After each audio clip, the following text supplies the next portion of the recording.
ஏன்னா நம்ம இப்படி ஒரு போராட்டம் இந்த இடத்துல நடக்குங்கிறப்போ அதுக்கு அனுமதி கொடுக்கறதுக்கு ஆரம்பத்தில் தயக்கம் காட்டினாங்க. திரும்ப நம்ம மதுரை உயர்நீதிமன்றத்தில் அனுமதி வாங்கிட்டு வந்ததுக்கப்புறம் அதை தயங்காமல் நமக்கு வந்து அனுமதி கொடுத்து இந்த வெயிலில் நம்ம தான் வந்து ஏதோ ஒரு காரணத்துக்காண்டி இருக்கோம்னா காவல்துறையும் இந்த இடத்துல வந்து நமக்காக பாதுகாப்பு கொடுக்கறதுக்காக காத்துக்கிட்டு இருக்காங்க. அதனால் அவங்களுக்கு நன்றியை தெரிவிச்சுக்கிறோம்.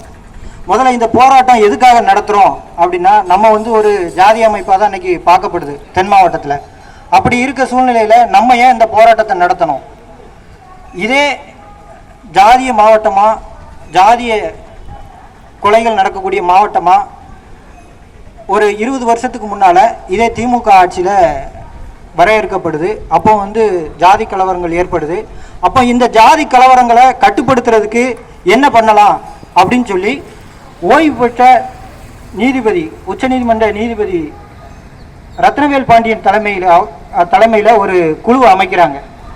அந்த குழு பல்வேறு ஆய்வுகளை பல்வேறு ஊர்களில், கிராமப்புறங்களில் அப்போ இருந்த அரசு அதிகாரிகள்கிட்ட தங்களுடைய கருத்தை கேட்டு ஒரு அறிக்கையை மாநில அரசுக்கிட்ட தாக்கல் பண்ணுறாங்க.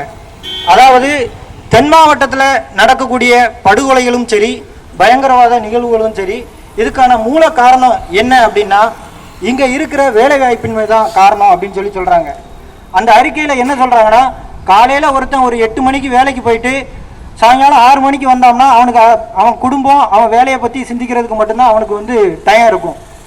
ஆனால் அந்த வேலைவாய்ப்பு இல்லாமல் அவன் வந்து ஏதாவது கூலி வேலைக்கு போனான், 30 நாள் கூலி வேலைக்கு போவான், அடுத்து 30 நாள் வீட்டில் இருப்பான். அப்போ அந்த 30 நாள் யாராவது சேரக்கூடாத சேர்க்கைகளில் வேறு யார் கூடயாவது சேர்ந்துட்டு வேறு ஏதாவது தவறான பழக்க வழக்கங்களுக்கு போக வேண்டிய சூழ்நிலை வரும் அப்படின்னு சொல்லி அந்த அறிக்கையை தாக்கல் பண்ணுறாங்க. தென் மாவட்டங்களில் அதிகப்படியான தனியார் நிறுவனங்களையும் அரசு உதவி பெறக்கூடிய நிறுவனங்களையும் அமைத்து இங்கே தொழில் பூங்காக்களை உருவாக்கணும் அப்படிங்கிற நோக்கத்தோட அவங்க அறிக்கையை சமர்ப்பிக்கிறாங்க. கடந்த திமுக ஆட்சியிலையும் தற்போதும் கங்கை கொண்டான் சிப்காட் பூங்கா மற்றும் நாங்குநேரி சிப்காட் பூங்கான்னு திருநெல்வேலியில் 2 பூங்காக்கள் அமைக்கப்பட்டுச்சு. ஆனால் இங்கே பெரும்பான்மையான நிறுவனங்கள் வந்து இதுவரைக்கும் அமைக்கப்படலை. அப்படியே அமைக்கப்பட்டிருந்தாலும் அந்த நிறுவனங்களில் வந்து தென் மாவட்டத்தை சேர்ந்த இளைஞர்களுக்கு வேலைவாய்ப்பு கொடுக்கப்படலை அப்படிங்கிற ஒரு குற்றச்சாட்டு இருக்குது. ஏன் தென் மாவட்டத்தை சேர்ந்த இளைஞர்களுக்கு வேலைவாய்ப்பு கொடுக்கணும் அப்படின்னா, இந்த சிப்காட் பூங்காக்கள் கங்கை கொண்டான் பகுதிகளில் அமைக்கப்படும் போதே அங்கே இருக்கக்கூடிய கிட்டத்தட்ட 4000 ஏக்கர் மேய்ச்சல் நிலங்கள் தான் வந்து கையகப்படுத்தப்படுது. கங்கை கொண்டான் பகுதிங்கிறது எல்லாத்துக்கும் தெரியும். புள்ளிமான் சரணாலயம் மற்றும் வனவிலங்குகள் வசிக்கக்கூடிய பகுதி. அது போக அங்கே சுற்றி இருக்கக்கூடிய கிட்டத்தட்ட ஒரு 50க்கும் மேற்பட்ட கிராமங்களுக்கு மேய்ச்சல் நிலமாக அந்த பகுதி தான் இருந்துச்சு.